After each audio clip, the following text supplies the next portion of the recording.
G'day, my name is Joel Rasmussen for Southern Cross Combat. This interview is brought to you by PRP Global. And today I'm talking to Mr. Justin Van Heerden. Justin, I thank you very much for the time. How are you today? I am very good. I'm prompt as always. I'm on time. I'm ready. I'm here. I'm ready to do some talking and yeah, looking forward to it. Like a professional, yes, showing up on time. Greatly appreciated. We were talking about it off air. The buzz cut is looking nice. Yeah, the buzz cuts in. I thought, why not? Why not bring it back? Why not bring it back? Rock with the buzz cut, especially with the man Poirier going to work this weekend. I just kind of thought it's time to bring it back. Will you be going for Poirier? My heart wants Poirier to win, bro, but it's a tall, tall, tall task for him this weekend. It is a tall task. If he does get it done, how do you see him winning? With Islam either face down on the canvas or with his 10 toes pointing to the sky, wondering what happened. Is there a is there any reason for the buzz cut? Um, I guess you could say, uh, in a small way, or probably in some way that just ties in with that chip on my shoulder, bro.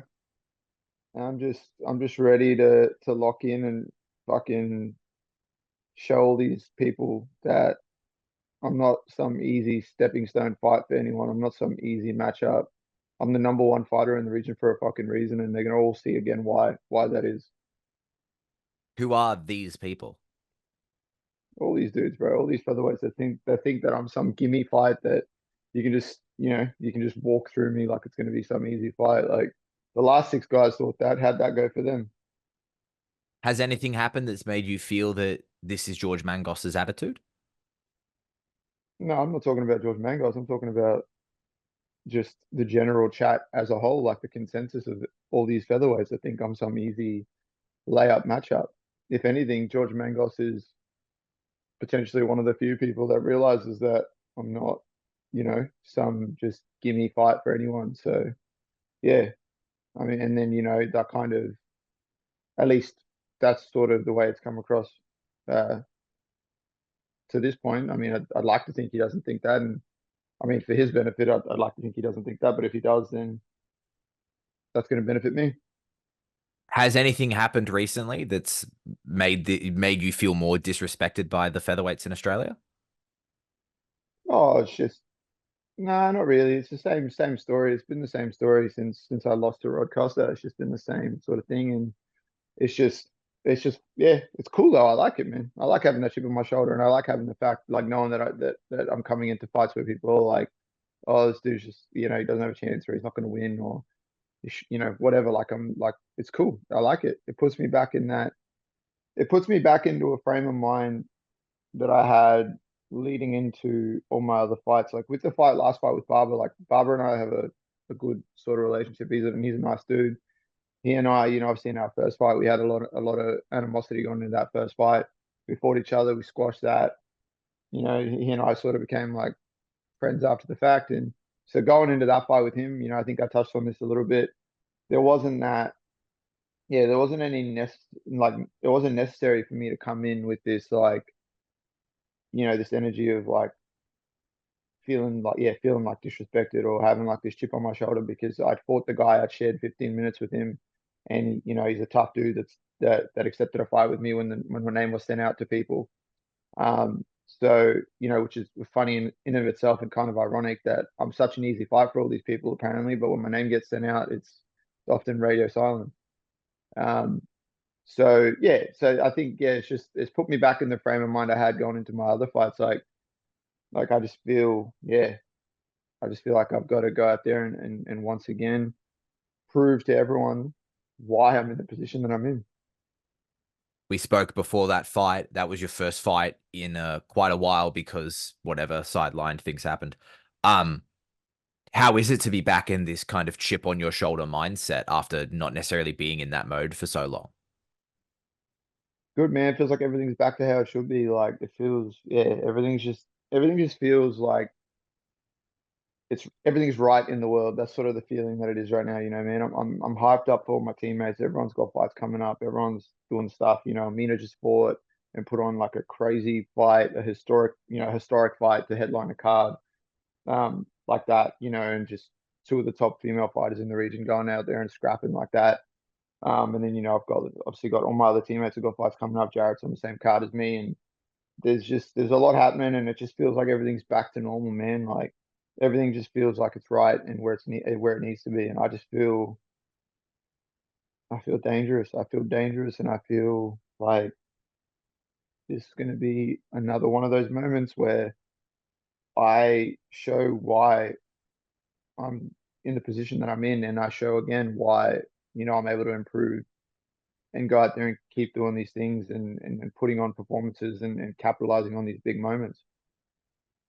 So that Jarrett and Semakade Kakembo fight, is that on? As far as I know, that is all locked in and on, as far as I know. But don't worry, man. I've made it clear that, I've made it clear at the end of the day, like fights and that aside, all that stuff aside, my loyalties to mine and those around me and my team and those around me. So I made it very clear to the Hex guys that that fight has to be locked in. If Jarrett's fight's got to be locked in, because if he's not fighting, I won't be fighting. I can tell you that now. Speaking on that, is you and George Mangos signed the contract to fight?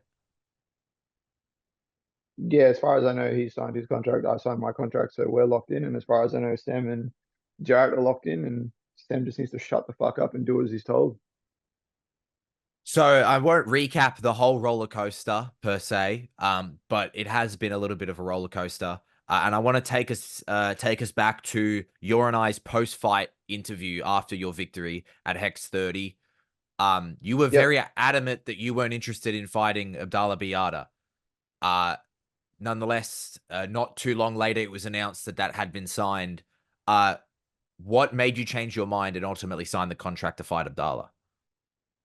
Well, I just knew that I wanted to fight and not, I wanted to have a quick turnaround. So I signed the contract to fight him. But so I said to you what I said to you on that interview, man. I just kind of knew that the dude wasn't going to be there, because had he gone out and won that fight, then, man, it's a tough task going into him. And this isn't coming from a disrespectful point of view. It's coming from a realistic point of view. It would have been a tough task for him to turn around had he won that fight.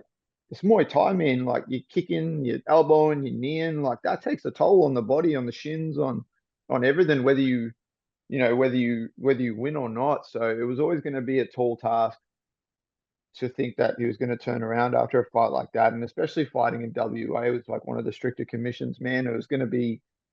Yeah, I kind of just yeah. When I saw the fight was going ahead, even regardless of the result, I kind of knew that I was going to be fighting someone different on that night, or I expected to be fighting someone different on that night, because yeah, that's pretty, like, that'd be just the toll, like the damage on the body, like would be, even if you win, like, the only way you come out with like minimal damage is if you got like a quick stoppage, a quick knockout or something. But even then, it's like, other than that, you go to a decision, you're throwing your limbs as hard as you can into another human being, and especially in a setting like that, man, it's going to take a toll on the body. And if you look at Abdullah and how he throws, like he throws everything full clip. So, he hurts people, but that's got to hurt your own body as well.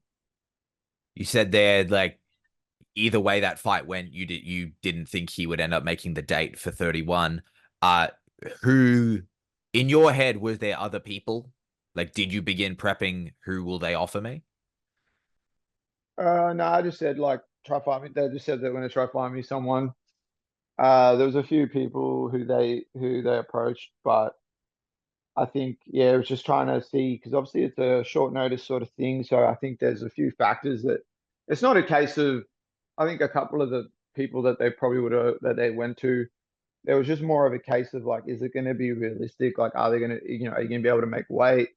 Are you going to, have they, there's all these sort of things. Have they been in camp? Have they been training? Have they have something else lined up? Is this something like, there's all these factors that go into it. So, and then I guess, yeah, then obviously it was Stem's name was thrown in as an opponent. And then I said, I'm fine with that. Had a discussion with Jarrett and Joe. And I was like, I'm happy to do that, but they've got to get someone else for Jarrett. And then it just seemed like that wasn't going to be possible. So we decided to go with them trying to find someone for me. And like Jared sort of touched on, like it's a lot easier to get someone to step in short notice for a title fight than it would be just for the potential chance to fight for the belt next. So, so from my understanding, uh, you and Sem had both signed to fight each other. That is obviously isn't the fight that's happening. Uh, you kind of touched on it there, but so why didn't that end up happening? Why aren't you fighting Sem? Uh, because Jarrett would have missed out on fighting, and I'm not going to shaft my teammate to make another person happy. Especially like, are we being realistic here about who should? That's like, and that's not Sam's fault that he got sent a contract and got told he's fighting for a belt. That's not my fault, and that's not Jared's fault, and that's not that that's just how it is. That's just how it is sometimes. Like, uh, but like I get it. I get why he'd be frustrated and upset and think that he deserves to fight for a belt, but he doesn't, bro. Let's be honest, he doesn't. I'm on a I'm on a 6 fight win streak. Um, we're both coming off victories over the same guy. Arguably, his was scored by lots of people to Michael. Um, whereas my fight with Michael, outside of a few moments in that second round, is pretty much, a pretty convincing sort of win. I nearly had him out of there twice in the fight, but he is by far the toughest dude you could step in there with in this division. So, you know, that kind of resilience and ability to sort of just be in the fight, kind of, stop that from outcome from, coming to fruition. But at the end of the day, you take a few little moments in that second round out of the equation, and it's pretty much a shutout. You use that word deserve. That was a word I believe you used in our post-fight interview about Abdallah Biada. You've used it now against Semakade. Uh, do you think George Mangos deserves to fight you for the title? That's tricky, bro, because he's probably, if we're looking at it for what it is, obviously he hasn't really fought on Hex as a pro, I don't believe. So I guess from Sem's point of view, you can make the argument that Sem deserves a shot more than he does because Sem's been fighting for Hex and paid his dues and stepped in a short notice. Like, I get that side of things too. I understand. But then at the same time, Mangos is 3-0. He's undefeated. He never lost as an amateur, but he's on a 3 fight win streak, whereas with Sem, it's like, he's coming off 3 fights, 3 wins with 3 finishes. So I guess there's that argument too, and it's just you got to weigh up the two things and see what you think's better or what you think's more deserving. Um, I can sympathize with Sam's request to want to fight based on the time he has spent dealing with Hex, and I get that. I'm not knocking him for expecting that, and especially after stepping in short notice last time. Um, but at the same time, it's kind of like, well, why do you want to step in short notice now? If you stepped in short notice last time, it didn't work out for you. And this isn't like, and that was just unfortunate. It was a sick fight between him and Abdullah. I was cage side for that, but at the same time, like, wouldn't you want to just give yourself the best chance? Like, go out there, fight, earn your shot for the thing where you're going to get a full camp. You go out there, you come in as the best Semakata Kikembo we've ever seen, and you go out there and do your thing. And this isn't even like a knock on him or anything. This is just facts. The dude's got like 1.5 rounds of cardio, and then he seems to just fade. That's not me throwing shade at him. That's just how it is. That's just the proof in the fights that we watch. The dude starts off great. Round one, he's like Superman, and then just fades, and the cardio is just not there. So yeah, if it was me, I'd want to have the proper preparation for a five round fight, or something like that. Um, so yeah, I don't know, man. Like, as at this point, I it's like I can see why George has gotten the fight, and he's obviously they've contacted him and he's gone and they've had a discussion as a team and with his coach and that and gone, okay, yeah, let's do this. This is a big opportunity, chance to fight for a belt, chance to fight someone on a win streak, blah blah blah. Like there's all these good factors as to consider as well, but it's hard to narrow it down as to who deserves to fight for the belt more than the other. I mean, because at the end of the day, I can say, oh, if you, like I said before, you go off what Sem said about that he's paid his dues and done those favors for Hex before, and he's fought for them most of his career and stuff like that. So you can go, yeah, he's kind of that when you put it like that, he does. And then you go, oh, but George is on a 3-fight win streak. He's undefeated. He hasn't lost. He's finished everyone.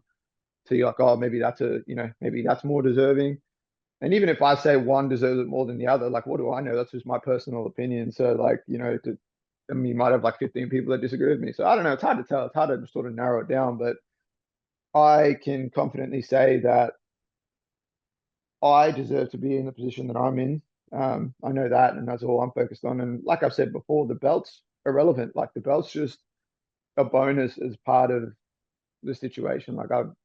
Yeah, I mean, I even said this when we were trying to tee it up to convince, or not convince, but like try and make it so that the Sam fight and Jarrett fight definitely goes ahead. I even said, well, they can fight for the belt. Like Sam can fight Jarrett for the belt, and I'll just fight someone just as long as I get a fight because I just want to fight. That's all. That's all I care about. I don't really care if it's for the belt or not. I spoke to Damian Brown ahead of his event not too long ago, and I asked him because Beatdown Promotions doesn't do belts, and he said he doesn't feel they have a lot of weight, and that if the UFC comes knocking, a state title or an Australian title isn't necessarily something they're going to force to be on the checklist. You've just kind of touched on it there. Last time I spoke to you, you talked about you've done the Australian belt thing. Evidently, you don't feel the belts carry so much weight. No, I mean, uh, I don't know, man. As long as you've won one, you probably, you can tick that off the list. That's my thoughts on it. Like I won and defended the Eternal belt. Um, and that's there. That's on the list. I mean, there's like just it's more so just for like that sort of stuff. I guess is just cool for the scene here and for the people here and for the stuff here. Like everyone following along and stuff like that. Like there's, I think if I like if all goes well for me on June 14th and I win the Hex title, I think I'll be the first person since Callum Potter to do it since like 2016, 2017. So but that's more just for like a cool little memento and a thing to check off for like Australian MMA and just a thing to have that people here know about. And it's kind of just for your own little scrapbook or like a sentimental thing. But at the end of the day, in the big scheme of things, it doesn't matter, man. What matters is you show up, you fight, you win, and that's it. Like you do your job, you make weight, and you win. Where do you keep the belts? Uh, that well, yeah, it's a good question actually. They're just around. I think that's a good question. They're just around here somewhere. I don't know. Maybe yeah, in the mantle in there or something. I don't fucking know, man. I don't really think about it too much. Evidently, I can tell you've already got a spot picked out. If you win the hex belt, I can tell you've got it picked out where you want to put it.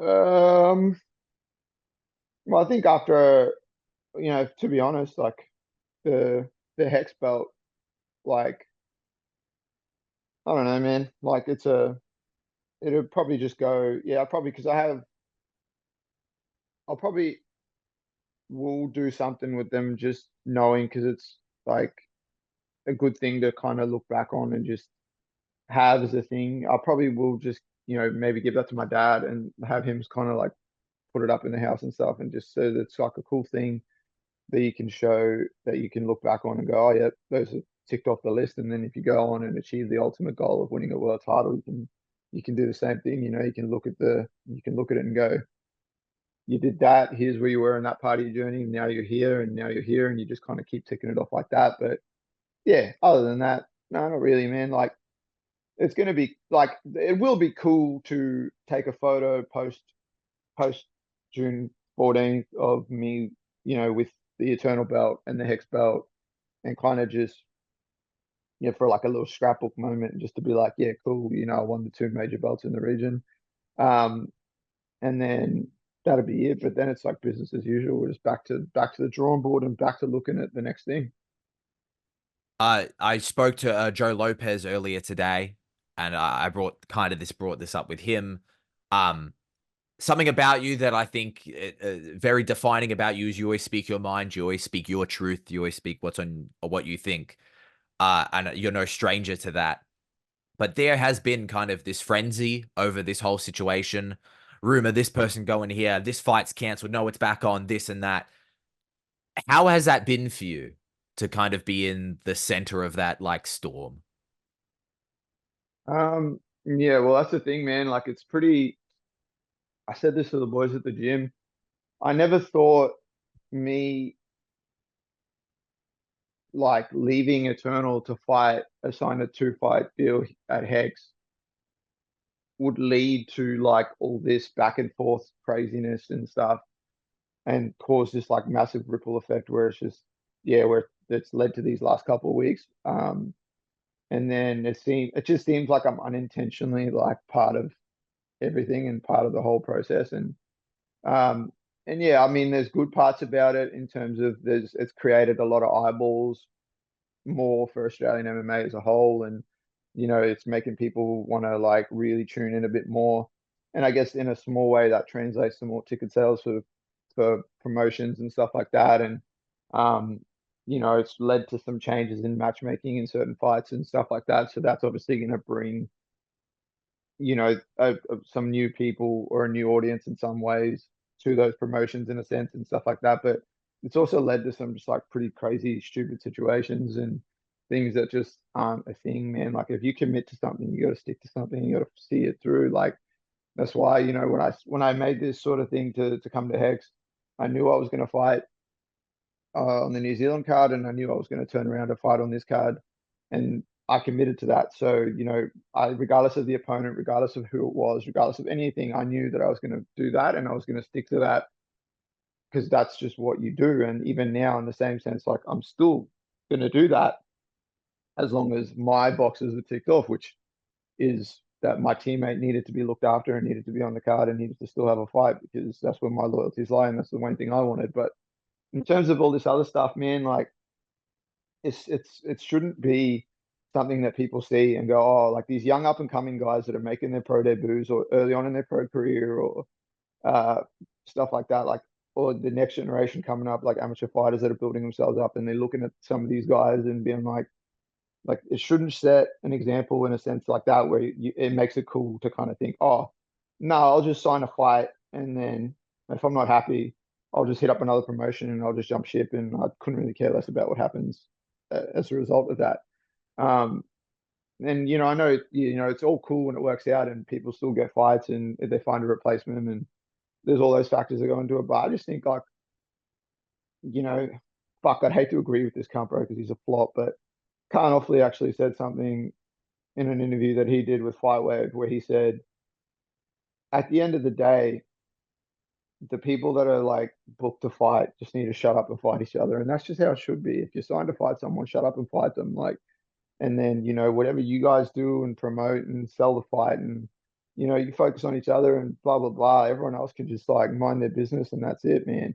And, I agree with that. Like, I'm fucking Abdullah and I had such a big build up, and then we finally get this fight signed, and but that was it. We were focused on each other, and it was just like that's it. That's how it should be, and it's we can go back and forth, and we can do this thing, but we're both committed to to getting in there. Obviously, there was dodgy decision making that led to him not being able to fight, and like I've said, I'm not going to slate that dude, and I'm not going to kick him while he's down because I think the blame falls more on his coaches and the people around him than it does on actually him. Uh, But like, yeah, and now with like Sam and Jarrett, same thing, man. There's been this big build up, and as a fan, I want to see that fight. Jarrett being my teammate aside, as a fan of Aussie MMA, as a fan of MMA, I want to see that fight because Sam's a talented, skillful fighter. Jarrett's a talented, skillful fighter. I want to see that fight. I want to see what happens. I want to see how it pans out. Um, so like, it's kind of yeah, that's the sort of stuff that we gotta do, man. We gotta make it about people fighting each other, setting up good fights, growing the sport in that sense, getting people's eyeballs on there, and then sticking to the fucking commitments that you make, whether whatever you decide to do, like do it. Obviously, do it with the best intentions for you, and put yourself in the seat where you're looked after because we're all fighters. We have to look after ourselves, and make sure we're doing what's best for us. But at the same time, then if you're going to commit to something, you got to commit to something and fucking stick to it. And let's set the standard for why Aussie MMA is booming as much as it is now, and keep elevating that as a whole, and not have stupid situations that just kind of like don't add anything. Whether and not try and create this sort of like narrative of something that's happening between promotions and promoters and fighters and stuff that doesn't. Like it just, yeah, all that stuff can just be put aside. At the end of the day, make the best fights, get the best people fighting each other, and just do it. And as promoters, commit to what you fucking commit to, and do the things that you do for your fighters. And then as fighters, make the commitment to the promoters and do what you need to do, and do your business, and that's it. You mentioned Khan Offley there, and you, in so many words, you let your opinion known on how you feel about Khan. Uh, how often do you listen to interviews of other people who you may not like? No, it's not even the case of going and listening to someone's interviews. Like obviously, like you're gonna pay attention to everything in the sport and everything as a whole. Like, and here and there, even the stuff that you choose not to engage with, in some ways, in this sport, the way it works, you're almost forced to in some ways, because whether you choose to actively like go out and find something or look for something or whatever, like people are probably going to send it to you. It's probably going to be in the zeitgeist just in general. So it's not even that. Like I'm really happy for that guy, man. Like I obviously don't like him. Like he's not a likable guy for me, and that's cool. And it's the fight game and whatever. And like we all punch each other in the face and fight each other and stuff like that. Like so, people get so upset when you say that you don't like someone, or like you said, when you're just outspoken and say the things that you say. People get so cut by it, and it's like we literally punch each other in the face. Like we get locked in a cage and we try to kill each other for however long. And then, I mean, as long as you're not taking it to a point where it doesn't need to be taken, like obviously I'm not condoning people coming out talking about people's religion and their families and their kids and their like that and their partners and none of that shit. But in terms of, making your feelings known about a particular fighter or another person in the industry that you're actively sort of connected to, or something like that, that's different.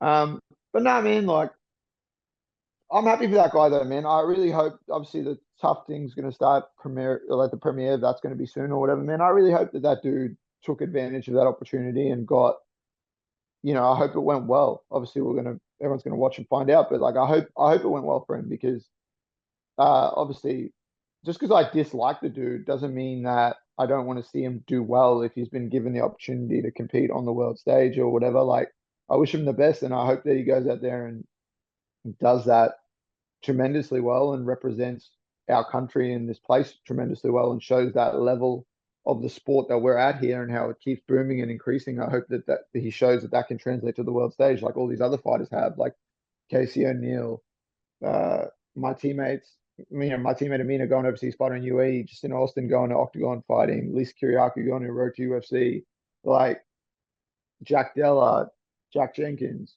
Volko, Robert Whitaker, like fuck man, like take your pick, Jamie Malaki, Josh Kulabau, like you want to maintain that and you want to see that maintained. So I think that'll, when someone gets an opportunity to compete outside of Australia or on a different stage as opposed to regionally here in Australia, whether you like them, whether you hate them, whether you not hate them, that's pretty fucking harsh, but like whether you like them, you dislike them, or you think they could have some qualities as a person that you're not sort of whatever.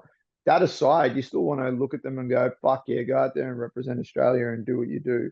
And besides, it's not even really a case that, like, obviously there's going to be times where people genuinely dislike each other and it's just like, yeah, they have no time for each other. Like obviously with Stem and Jarrett, that's a good example of that.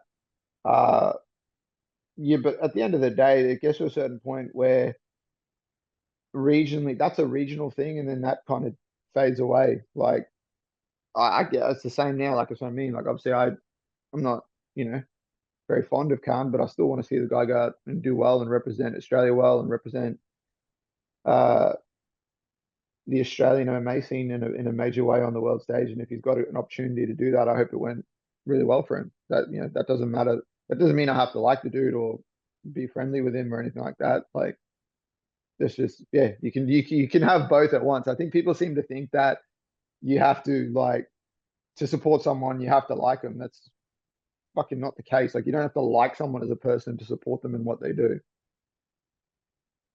Talking about this isn't a question that's like, and this will happen, and then the opportunity will come, and if you make the UFC, this is the first person you call out. But kind of talking about that, You were booked to fight Jack Jenkins before Jack Jenkins left for the UFC. In that is Yeah, that example of that? Is that something where you've like let go of? like let go of a fight with him, do you mean? Yeah, like in the hypothetical situation, you make the UFC. Would you look for a fight with Jack Jenkins, or is it just like, nah, not anymore? Oh, I'd fight anyone if it made sense. Like if it made sense and the money was right and the situation demanded it 100%, anybody can get it. Like, but I mean, really, if you can help it, I think in a sense like that, if you're on the world, talking on the world stage, um,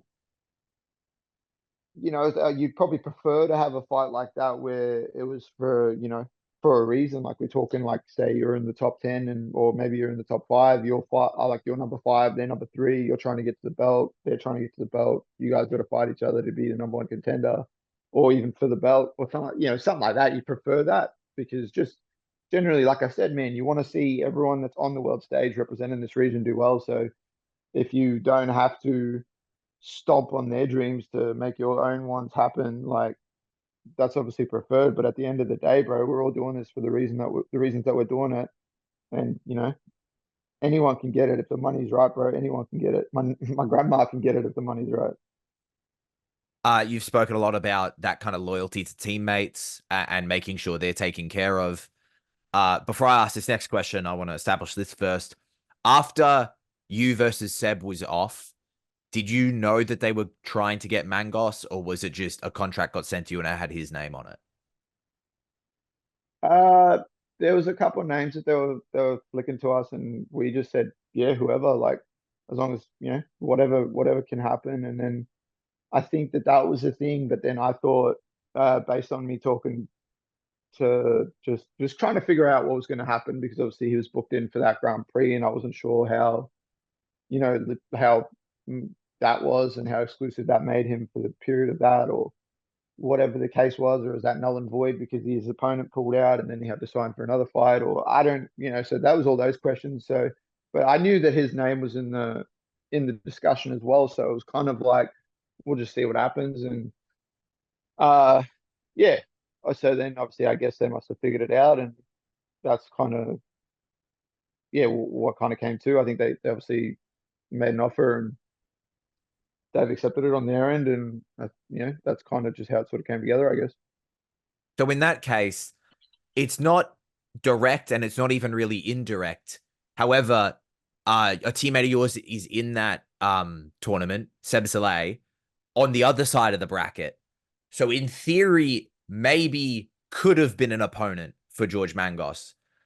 Did you have any conversation with Seb about, hey, are you okay if I essentially take a possible opponent of yours out of the competition? Well, it's not even the case of that, man. It's just like, what if the whole fucking Grand Prix got tanked because of this situation? Now my teammate misses out on an opportunity like where, because obviously they're throwing a big cash prize as a bonus as well on top of the normal purses and on top of everything else. It's just a big opportunity and a big exposure opportunity. And what if Eternal just turned? I wouldn't have blamed them if they just turned around and went when this happened and went, you know what, fuck it, Grand Prix is done. And then, obviously, I imagine they still would have put a fight together. Potentially, maybe they would have done Gabriel and Seb for the belt, and then Dims fights the winner, or maybe Dims and Ollie would have fight to see who could be number one contender, and then fight for the belt, but not as like a Grand Prix format. And maybe it would have just been like a normal fight, and everyone misses out on this cash prize, and it's just, well, yeah, who knows, man? Like, who knows what would have happened? Like, obviously, there's it comes back to what I said before. There's like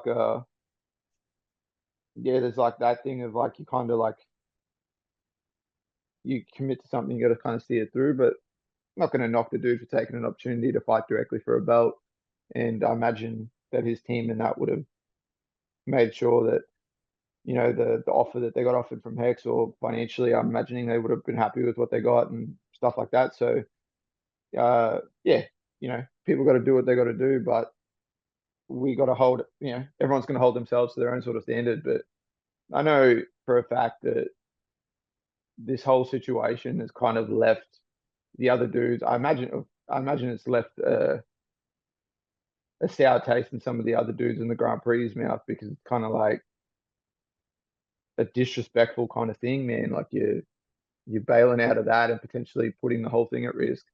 And it's kind of comes across in a way like, oh, I'm gonna go and do this because this is an easier decision for me, and that comes across in a pretty shitty way, I guess, to me, to Seb, to Gabriel, to Dimps, fucking to everyone. Have you spoken to Seb about it? Yeah, we've had a little chat here and there in the gym, like the last couple of days about it. This whole situation has been unfolding, but yeah, it's just, I mean, that's the general sort of trend is just the general consensus is like it's a tiny bit disrespectful, really. Like because let's be honest, there was a good chance that that matchup was going to be the matchup for the belt. Like the final matchup was probably going to be Mangos and Seb, just how it was set up, obviously with uh, Seb's matchup with Gabriel going through, and then the way it was set up for Dims to fight with Mangos on short notice. It was almost like it was all signs were pointing that that was probably going to be the matchup. And just looking at it objectively and stylistically and kind of breaking it down, that was going to be kind of the fight that if I was like separating myself even from Seb as my teammate, I was kind of looking at it, breaking it down stylistically. And as a fan, I was kind of like, that's probably a really likely matchup, and it's a intriguing matchup and an interesting matchup. So yeah, I guess we'll never know. When stuff like this happens and there's opponent switches and it's a little bit crazy, how much does not really knowing who you're going to fight affect your preparation? Not too much, man. Like we work hard at freestyle, bro. We look at the bodies on the mats, look at the people that I get to share the mats with and grind with and train with, like, and the sessions that I do and the work that I do and the people that I have to try and share the mats with, it's going to prepare me for anything. Obviously, it would have been if it was the other way around. Like, say I was scheduled to fight George Mangos and then he had to pull out and Abdullah stepped in on short notice. That's a bit different, right? Because now you're going from a guy that's a similar body type and sort of with a skill set that you have kind of there's guys with similarities that you've already fought, so you can there's that. But now you're going to a guy that's like 6'2", 6'3", he's got a massive reach, long, awkward body type.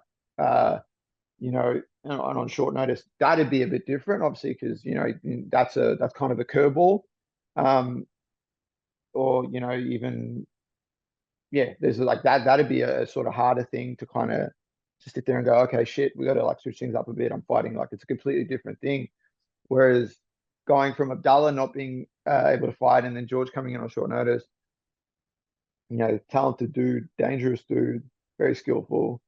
But in terms of like body, if we're talking like body type and like height and reach and stuff like that, it's not like some crazy difference as opposed to some of the other dudes I fought. Very talented, very dangerous, very skillful, but not like he's not some awkward body type I've not seen before where you would kind of short notice be like, fuck, like who are we gonna get to like portray this for the next couple of weeks so I can kind of get those looks. Um, but yeah, so not really, man. Like there'd be circumstances where that would be a thing, but not really. You've kind of touched on it there with your maybe drawing from other experiences throughout your career, people who are maybe similar to George Mangos. But when you're trying to figure out how to fight a guy who has only had 3 professional fights, how is that for you? There's a lot of tape on you for him to study, and there maybe not as much on him. Um, yeah, I guess there's kind of there's like that kind of thing, but I mean, I watch a little bit of tape for my own sort of thing to pick some things out and stuff like that, but for the most part, I'm going to go off what the sort of stuff that Joe kind of relays to me and the game plan that he sort of presents to me and stuff like that, and just trust in my coaching and trust in my preparation and just go off that. Like yeah, I couldn't care if someone's had like no footage to go on or if they have like an entire library on 5 pass. Like that doesn't matter. It's like you just got to take what you can, use it the best way you can, and prepare the best way you can, and the cards are going to fall how they should. Now, this interview is being brought to you by PRP Global. You are wearing a lovely PRP Global shirt there, as people Yes. watching can see. However, that is not a Justin Van Heerden PRP Global shirt. That's just a general PRP Global shirt. When is the It's true. Lockjaw PRP Global shirt coming?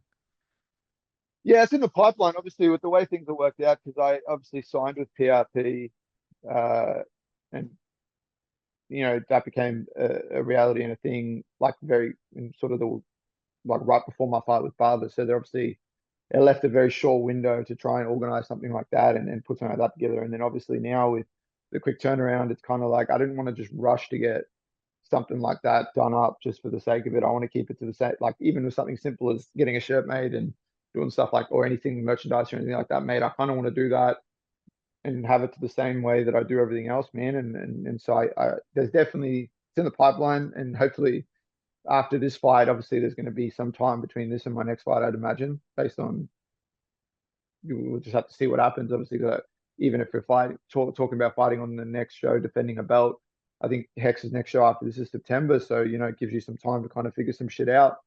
Uh, but yeah, there's definitely a shirt in the pipeline. I come up with like a couple of ideas. We sent it to the designers and that, so they're tweaking a few bits and pieces. But it's a cool shirt, and it's going to be It's when people see it, they're probably just going to be like, yeah, that screams Justin to me. What is the design for the shirt? It involves a hyena. That's all I can say. Ooh, on the down low. You Yeah, mentioned so you mentioned there about they jumped in. You became sponsored by them. In just before your last fight. There, I know there necessarily hasn't been that heaps of time, but how has it been having them on board, and how have they supported you as an athlete? life changing. Obviously, the thing about being an athlete and then dealing with making relationships with sponsors and stuff like that. Uh, I'll be honest, man, it's always been something that I've kind of like done with a grain of salt because you want to just you want to deal with like-minded people and you want to kind of ensure that you're going to have those good relationships and that it's actually going to be beneficial for everyone involved and you're doing the right thing by them and they're doing the right thing by you and it's not just you know you don't want to like you can just go and get a bunch of people on board as sponsors and then it can go one or two ways where you get like they get whatever they want out of it and you kind of are like you know, left wanting or the other way around. Maybe you don't do your part and they're kind of like doing. I never wanted that to be the case, or never wanted it to be a case where I'm like dealing with sponsors where I'm like, oh, I'm just not feeling this. Whereas with Ryan and Pat from PRP, it's just been, it's been awesome, man. It's been, especially for me as like in my own sort of process as a fighter and stuff like that. It's made everything so much smoother. It's made everything so much better for me. There's like a great relationship there already in the short time that it's been sort of blossoming, I guess you could say. But it's been very, very good, very beneficial for me. And I, from what I've been talking, the communication back and forth, it's also been beneficial to them. So that makes me happy, but I'm very happy and I feel very fortunate that I have guys like that that have decided to see the value that I present as an athlete and want to be part of that. So yeah, it's been bloody awesome. In what ways have they helped you? Just making my like even just these like as simple as just these last two sort of like these last two camps, but even something simple like going into fight week for my last fight, just a few little bits and pieces that they took care of for me just to kind of ensure that I was going into my fight week for my fight in like a even more locked in and calm and just carefree kind of sense because like that's how I like to keep it. Obviously, I don't put too much sort of emphasis on the moments for fight weeks and fights and stuff like that. And the ability to put even less emphasis on something like that makes it so much easier as well. But just everything, man, anytime I've had anything that I've wanted to get done or not just as like in the fighting sense, not just with training and preparation and camps and nutrition and all that sort of stuff, just outside of that, just talking about like I'm because obviously I'm thinking about things across the board in multiple sort of avenues and stuff like that. So there's been a few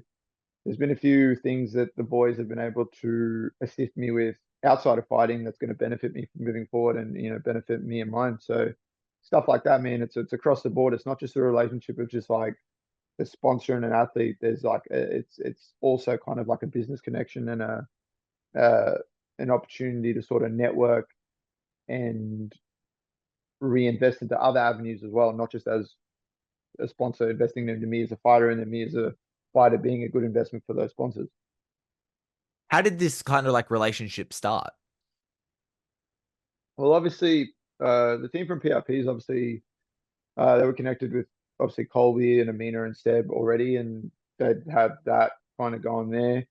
Um, and then there was a sort of like back and forth there between me and the boys, but I didn't really even think about.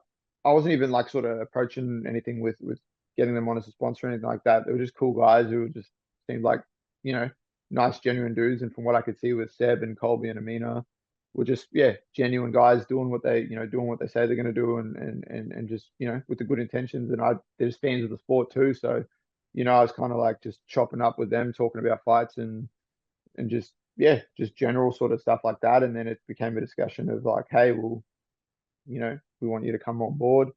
And then I think, it just happened like it all lined up. And then around about the same time, Harry Webb and I both, jumped on board as well. So we got a good thing going, and it's a good group of athletes. Like if you look at the talent that they've decided to work with, it's a bunch of dangerous individuals, my man. So it's been really awesome. Talking about Harry Webb, he seems, at least from my memory, he's kind of the first guy to go from Hex to Eternal. We've seen a few people, yourself included, go from Eternal to Hex. What do you make of him, like, kind of making that jump, and how do you think he's going to go in Eternal? Yeah, obviously he's gone and done what he's thought was best for him, and obviously been made an offer that he's happy with, and at least it's set him up because obviously he's been struggling to get fights, but now it's at least set him up, I guess, in a sense, with like a guaranteed fight for August, the night before the UFC. So it's a big stage, a big opportunity to go out there and fight either Wes Capra or Dave Martinez, both intriguing matchups for him, uh, especially the matchup with Martinez because obviously I've had a lot of I've known Dave quite a while, and I've trained with him and sparred with him and grappled with him many times and been around him many times. And it'd be interesting to see if that matchup comes to fruition, how Harry's able to problem solve that and how he deals with that. Whereas with the Wes Kapler thing, that kind of plays into Harry's game and style a bit and the skills that he has, because obviously Wes likes to stand up, likes to get his work done on the feet. He's obviously training with some very credentialed grapplers like Rod Costa, Jack Becker, guy and the rest of the guys at Scrappy. So I imagine on the ground he's able to mix it up and do some cool shit, and or at least at the very least keep the fight where he wants to keep it. But I think on the feet that just kind of plays into Harry's strengths. He's obviously got that in and out blitzy sort of style. So it kind of that can be a sort of tricky thing to deal with for a lot of people, and it catches a lot of people with a lot of offbeat movements and angles and stuff like that. So it'd be interesting to see how that pans out, like who he ends up fighting. And if it is someone like Dave, how he sort of handles that, because Dave's he's different, man. The way he gets a hold of you, and if you let him establish position and stuff like that, man, it's not fun. I can tell you it's not fun. So it'd be interesting to see how he deals that. But he's obviously very talented and very skilled in all areas, and he's shown that so far in his short stint as a pro. Um, but I think it's going to be interesting to see how that pans out beyond that, like what happens after that. As someone who's fought for the two top promotions in Australia, how is it like? How does like the backstage, the preparation, is that at all different between the promotions of Eternal and Hex, or is like a fight show a fight show? No, it's definitely very different. It depends on where the shows are happening and what's going on. Like for example, the fighting now in Auckland at the Trust Arena, and the setup that Hex had there and the backstage setup and everything like that was obviously, I mean, you were there, you saw it, it was fucking awesome. Like it was crazy. And then I think it just depends because each location just has their own little quirks and things that make it interesting and make it awesome. Like obviously the atmosphere at HBF Stadium is probably one of the coolest places you could fight in Australia on the regional scene. Obviously, because the fight shows there normally get packed out with a lot of local talent, so the venue like sells out, packs out. The atmosphere is awesome, especially if you're like an interstate fighter and you're fighting one of the locals. Like that atmosphere is unmatched, man. You're walking out there, and then Perth fans let you know that you're in enemy territory and they don't care about you. So it's fucking sick. But then at the same time, you fight in the Gold Coast on Eternal, you fight at Southport Sharks. It's like one of the first venues I ever fought at. I've fought there like multiple times. Like obviously, I won the belt there against Diego. And that venue is also very similar, where it has its own kind of things that define it. And, it's all, yeah, in a sense, it's like a fight show is a fight show, but at the same time, each one has its own sort of different qualities and different things and, different productions and different setups and different sort of stuff like that. But yeah, obviously both do their own job and they do it very well, and they all have these things that make them different from one another. And I've been fortunate, like you said, to fight on both and reap the rewards of experiencing those things. Talking about kind of different experiences, as someone who is fighting for a title on this upcoming Hex show, I have to imagine you'll be at the press conference. This will be your first Hex press conference. How is that? Is that something you're looking forward to? Yeah, it's gonna be cool, man. It'd be cool to be at the press conference. I'm just looking forward to seeing, uh, like if all pans out how it needs to. I'm just looking forward to seeing Jarrett and Sam go back and forth. It's gonna keep me pretty occupied. But no, man, press conferences are press conferences and interviews, are interviews, and I do all of this pretty well, man. I'm built for this, and I have, I guess, a different foundation than a lot of these other fighters because I come from a media background and a journalism sort of background. So yeah, this is all like clockwork for me, man. This is just as fun to me as fighting. So yeah, I make it work. You shared a photo of you the other day from your journalism days. How did that how did you find that photo? Was it something you were looking for? And do you remember what you were like even doing in the video? Oh no, my mum just sent it to me. She was like, "Wow, this is some time ago now. It feels like a different lifetime." So I thought, "Oh, fuck, I better put this out just to kind of like throw people off a bit." And I think at first a bunch of people were like, "That looks like an AI video," and then they were like, "Wait, no, that's actually you." And then yeah, just a cool thing to sort of look back on and go, "Yeah, there was a period in my life where that was kind of what I was doing, and now I'm full time beating the fuck out of people." Time in your life where you were just media scum like me. Do you know where you were working in that video? Yeah, it was at the Daily Mercury in Mackay in North Queensland. So this was pre the whole shift to make most of the news sort of online and the sort of removal of local newspapers and stuff like that. So it was a unique time to sort of still be part of the industry and kind of see the transition from APN being bought out by News Corp and the shift to go from printed newspapers and printed news to go to online sort of more focused platforms and formats and stuff. So yeah, it was wicked. It was a cool time. Was that your last job as a journalist? Briefly after that, I worked directly for News Corp, like more freelance sort of capacity, just doing stuff like that. And then did a stint with like a newspaper in Brazil as well. But yeah, the last one where I was 100% just like, you know, 7 days a week journalist. And then how long ago was that? Damn. I want to say like 2017-ish, around then. And then when you finish there, do you just go straight into full-time athlete? No, I was still sort of working. Like I said, I was doing more freelance stuff, just part-time kind of stuff. But and this and then when I was really sort of starting to get into being like a pro athlete and following this as a professional, it was kind of like just do whatever you can, man. Work there whatever times you can and slot everything around your training and around all that sort of stuff. And yeah, but that was yeah, wasn't really like I never really started doing this full time without any kind of anything else as a thing that you needed to worry about until I moved down to freestyle. You mentioned Michael Barber earlier, and you talked about having a fine relationship with him. I'm sure as fine as you can have with someone you're competing against. Another man I wanted to ask about your relationship with is Rod Costa. How do you sit with Rod Costa? Yeah, I like Rod, man.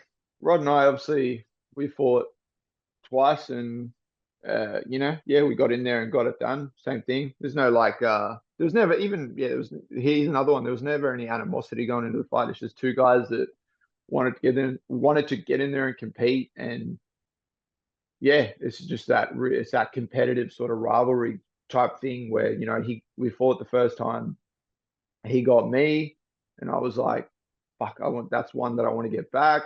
We then fought again, I got it back, and I saw his chat with you, and he's like, I can see it's that same sort of feeling where he's like, fuck, I got to get that one back, and it's like, I rate that because it's like that's how it should be. Like it's that competitive sort of just genuine competitive sort of thing, and where you kind of you kind of want to get something back the same way it happened to you. So it's like fair enough. But I like Rodman. He's similar to me in a sense where he will fight anyone, anywhere, anytime, at any weight, on any notice, at any location, and like he's yeah a bit. He's when prompted and when poked enough, he's outspoken enough in his own right. Like we saw that in the lead up to the Phil Pot fight. So yeah, I rate it, man. I like what I like what he is doing. I like what he's been doing, and if you look at it for where it's at now, like obviously he's undefeated in the weight class where he's the champion and he's doing some big things. So now I rate it, man. Now, not to reveal too much of the behind the scenes of setting up an interview, but we were going to do an interview the other night. But you did have a movie date where you watched Cars 2. How was Cars 2? Look, let's break it down for like the series as a whole. It's hard to go past Cars One. It's a banger. It's a banger. Cars Two, bit more action, bit more of a sort of mystery, sort of vibe to it. I don't know if people have seen it. Obviously, fuck it, it's been out for ages. There's some spy stuff in there. There's some racing, but it's not really about that. It's about two friends trying to do what they got to do while stopping an international crisis. So, it's a banger, bro. I'm all about it, man. I miss the times when animated movies were just coming out banger after banger like that. Although I have heard that Kung Fu Panda 4 is worth watching. I heard it was L. Yeah, but it's Jack Black, so you got to take what you can get. You got to sort of just look past that. It might be bad, but you got to lie to yourself and reminisce to the good times of like the first two movies, and then just keep that going. But not the third movie. You don't like Kung Fu Panda 3. Nah, I didn't like the third one, and same with Cars 3. I didn't really rock with it. Didn't really rock with it, man. Although, while we're on the topic of movies, I'll give you a good recommendation that I can wholeheartedly give my stamp of approval to. If you feel like watching a good movie, watch Late Night with the Devil. Everyone out there, go watch Late Night with the Devil. If you're not into horror movies and thrillers and stuff like that, probably don't watch it. But if you can, you can make do, or you can sleep with the light on, or can go watch My Little Pony afterwards, kind of clear your brain. Give it a go.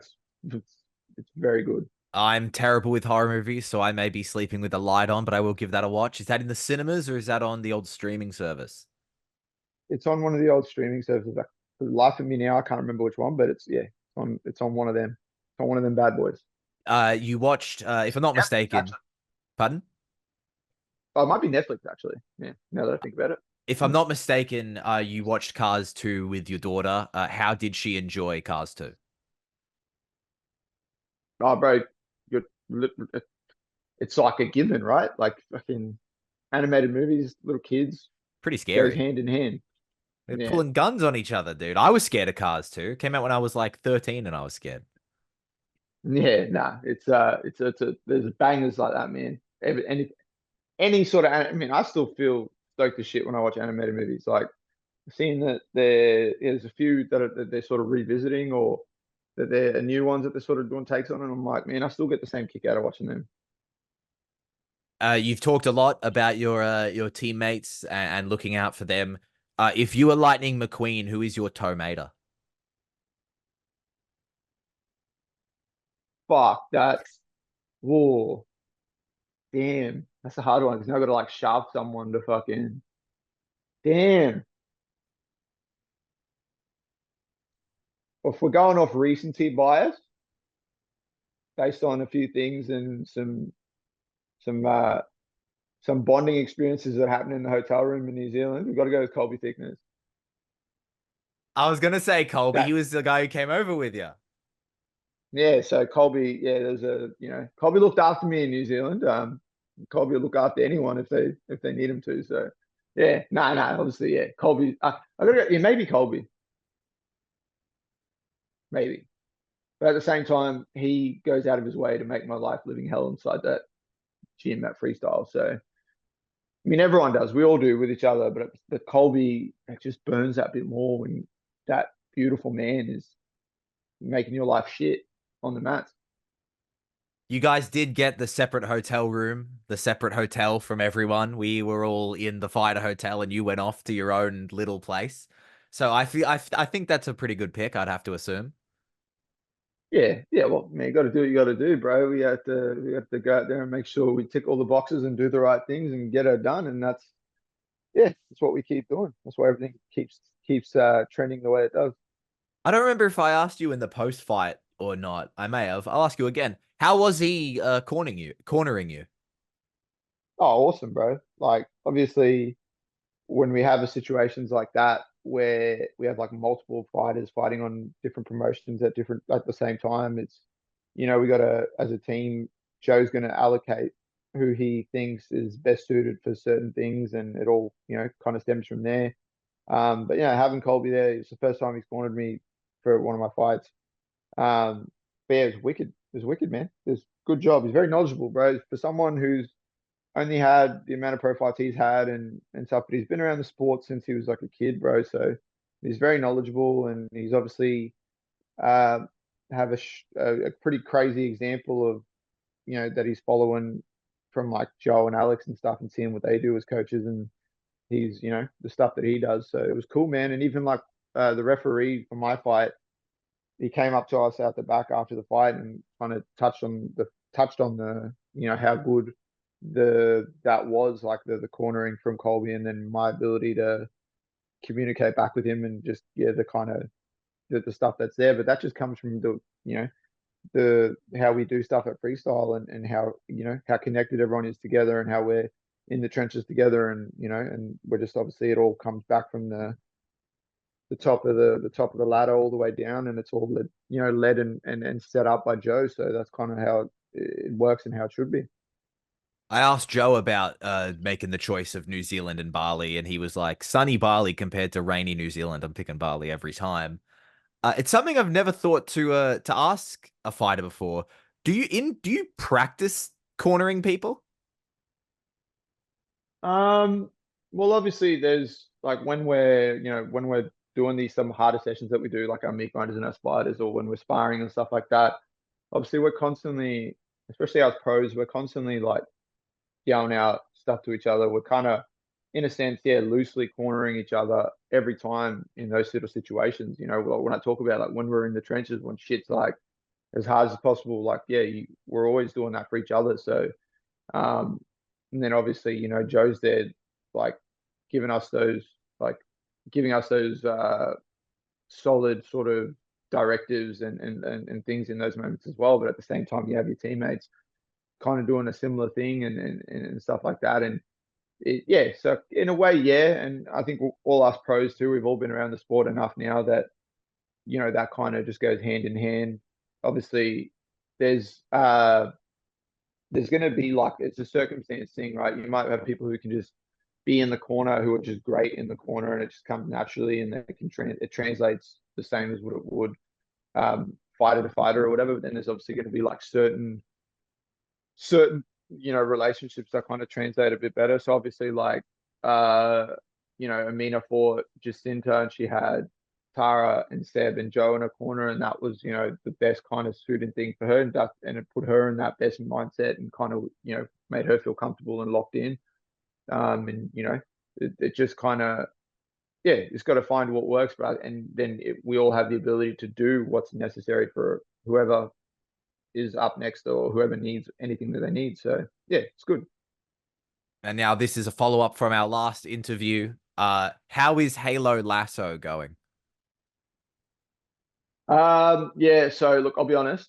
That kind of fell away. That ship crashed and got destroyed. So yeah, lately I've just been, obviously there was a massive update that Bethesda brought out for Starfield. So I've been balls deep, as they say, on that. And then also the new season of Fortnite just dropped. So I've been slapping kids around on no build mode with my friend Zach, who is a weapon himself on the old stick. So we've been doing work on these kids. Did you make the jump at the end of Halo 2? I think it is. Negative. negative, negative. And then I started having like trauma flashbacks of seeing, Instagram reels of people attempting it and doing it, and I was like, yeah, nah, like we don't need that stress. Just uninstalled. Yeah, just move on to bigger and better things. Justin Van Heerden, I thank you very much for the time. You were fighting at Hex 31 on June 14th. Thank you for the time. Best of luck in the fight. Safe travels down to Melbourne, and I'll see you there. It's going to be awesome, and we're getting a punch on in the pavilion again. I fucking love that place, so it's going to be cool.